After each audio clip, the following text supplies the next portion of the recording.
Baik, kami dari kelompok 1 akan membahas materi ground handling tentang ruang lingkup, tujuan, fungsi, dan peranan ground handling. Seperti yang kita ketahui, untuk melakukan suatu perjalanan, perlu adanya prosedur atau tahapan-tahapan yang harus dilakukan dan dilewati. Perkenalkan, nama saya Agustina Ateda. Saya akan membahas subtema prosedur keberangkatan di bandara dari slide 1 sampai slide 7. Langsung saja. Poin A, keberangkatan penumpang. Sebelum keberangkatan seorang penumpang, kita akan melalui yang namanya prosedur check-in. Prosedur check-in ini wajib dijalani oleh setiap penumpang. Untuk lebih detailnya Anda bisa membaca sendiri pada slide. Poin yang berikut, poin B, yaitu metal detector. Waktu penumpang masuk ke gedung terminal, si penumpang dan barang bawaannya wajib diperiksa oleh metal detector untuk menghindari dan mencegah terjadinya hijacking atau pembajakan dan atau hal-hal yang bisa membahayakan para penumpang lainnya dan awak penerbangan di atas pesawat. Poin C, nama di tiket. Saat melakukan check-in, petugas akan memastikan nama Anda, saya, dan kita sebagai seorang calon penumpang cocok dengan PNL atau Passenger Name List. Apabila reservasinya oke, berarti nama Anda muncul pada PNL dan sah sebagai seorang penumpang. Poin D, booking position.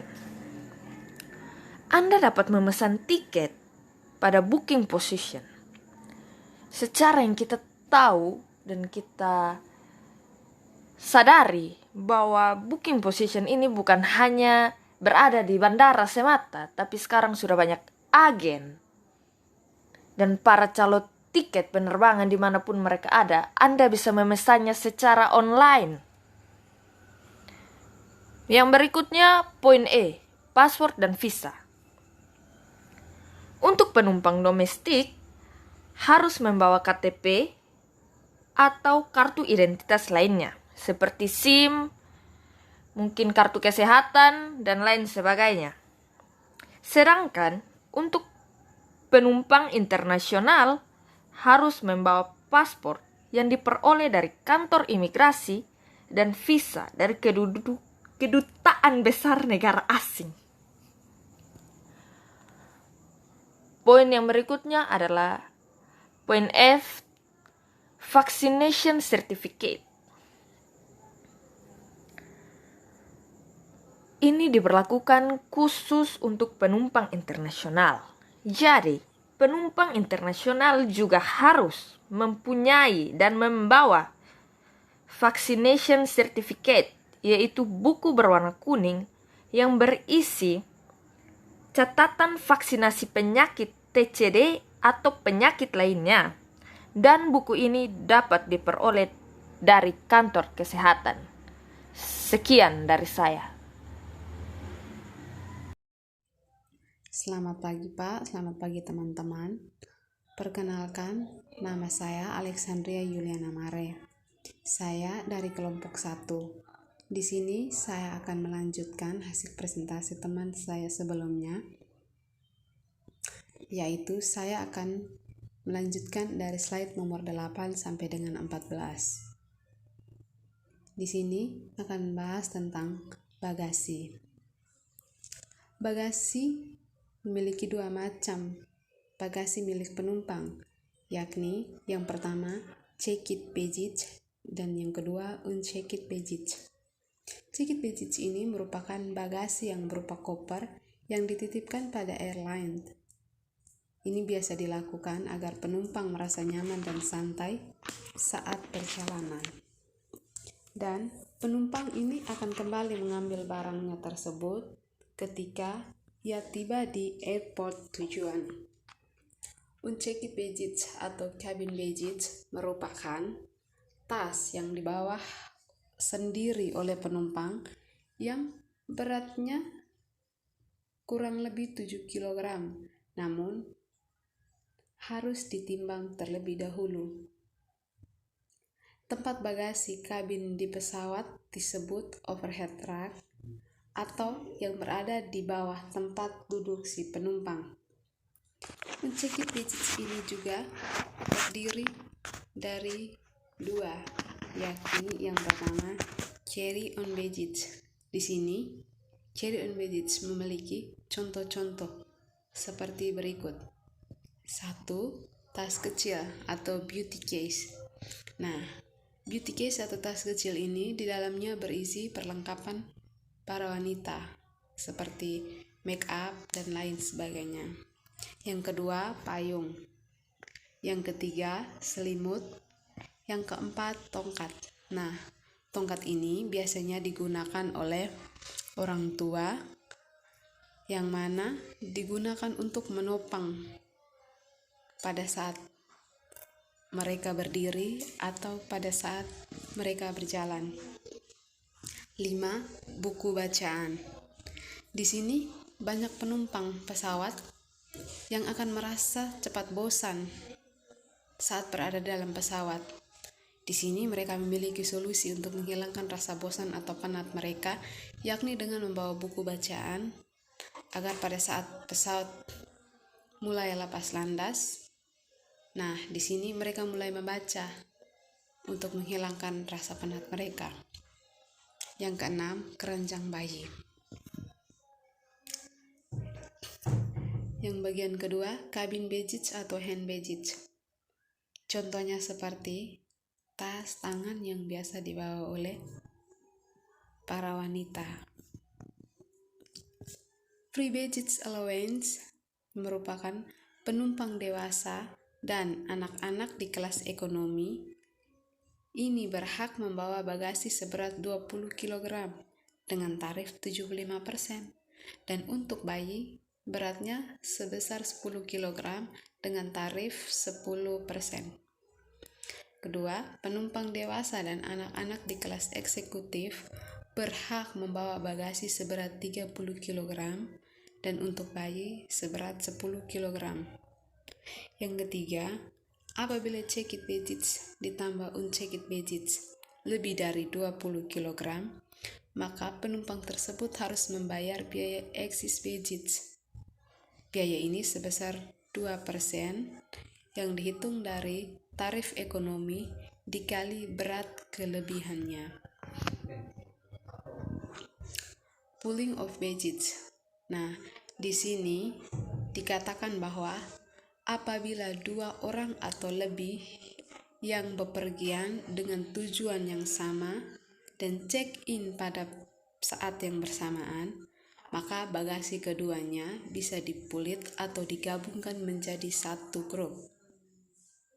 Yang kedua, penumpang yang bagasinya berbeda kelas, yang check-in-nya di jam yang berbeda, maka bagasi keduanya tidak bisa disatukan atau dipulit. Sekian dan terima kasih dari saya. Baik, nama saya Algrib Karatuwindi Asanat. Saya akan menjelaskan slide 15 sampai dengan slide 21 tentang label bagasi. Label bagasi terdiri dari strap tag and claim tag. Strap tag dipasang di koper dan strap tag ini harus kuat benangnya, kuat kartonnya atau kuat tintanya agar tidak lepas atau cat tidak luntur bila terkena hujan. Yang kedua, claim tag. Claim tag biasanya diserahkan kepada penumpang dan dijepit bersama tiket. Dan juga cabin baggage harus dipasang label identifikasi atau baggage identification tag dengan nama, alamat, dan nomor telepon rumah. Identification sticker.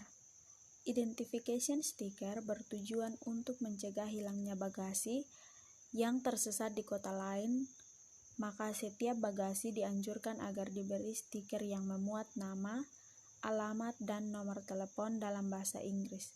Dengan demikian, apabila bagasi tersebut tersesat di kota lain, dapat dengan segera dikirim kembali ke alamat penumpang. Weight concept and peace concept. Di dunia penerbangan ada dua konsep mengenai angkutan bagasi. Yang pertama weight concept, yaitu peraturan IATA yang memberlakukan sistem berat untuk bagasi. Yang kedua peace concept, yaitu peraturan di Amerika Serikat dan Kanada yang memberlakukan sistem peace dalam angkutan bagasi. Yang berikut boarding pass. Boarding pass adalah tanda masuk ke pesawat berisi nama, nomor gate, ruang tunggu, dan nomor set pesawat. Penumpang kelas Y diberi boarding pass warna hijau. Penumpang kelas C diberi boarding pass warna biru, sedangkan penumpang kelas F boarding pass-nya warna merah. Airport tax dan fiskal. Penumpang harus membayar airport tax atau passenger service charge.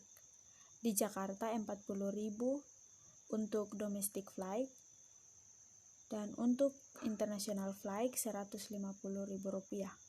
Penumpang internasional harus bayar fiskal Rp2.500.000 apabila ia tidak mempunyai NPWP atau nomor pokok wajib pajak. Jika memiliki NPWP, berarti PAX bebas membayar fiskal. Imigrasi. Imigrasi berlaku bagi penumpang internasional. Penumpang internasional sebelum masuk waiting long harus lapor di imigrasi dan menyerahkan yang pertama tiket atau kode booking, misalnya Quebec, Delta, Victor, Mike, 3, Quebec, atau Quebec, Kilo, Victor, X-ray, 5. Yang kedua boarding pass, yang ketiga bukti bayar fiskal, yang keempat embarkation atau disembarkation card. Saya Anastasia Yolas Tridopo akan menjelaskan dari slide 22 dan seterusnya. Passenger manifest. Manifest penumpang adalah daftar yang berisi nama penumpang, jumlah penumpang, nomor tiket, jumlah bagasi, serta berat bagasi. Manifest penumpang ini harus dimuat dalam tas pesawat. Waiting long. Sebelum masuk waiting long, badan penumpang diperiksa lagi oleh metal detektor. Bagasi juga diperiksa dengan metal detektor. Penumpang first class dan executive class boleh duduk di ruang executive long untuk menikmati hidangan snack. Akhir dari prosedur adalah boarding, yaitu announcement keberangkatan penumpang yang naik pesawat di terminal harus lewat lorong kecil bernama Garbarate. Untuk masuk pesawat, penumpang yang naik pesawat di bandara udara kota lain harus berjalan kaki ke pesawat udara. Boarding pass dirobek oleh staf airlines sambil menghitung jumlah penumpang. Jumlah ini dicocokkan dengan passenger manifest. Apabila masih ada beberapa penumpang yang belum naik, maka announcement dilakukan lagi. Syaratnya hanya kelas eksekutif dan kelas ekonomi. Penumpang hamil, membawa bayi, atau membutuhkan kursi roda. Reporting time adalah waktu bagi penumpang untuk tiba di airport 45 menit sebelum departure time. Dalam peak session, penumpang dapat dibatalkan dalam airline akan menerima penumpang go-show. Penumpang yang terlambat dianggap sebagai no-show dan dikenakan cancellation. Sekian dan terima kasih kami dari kelompok 1.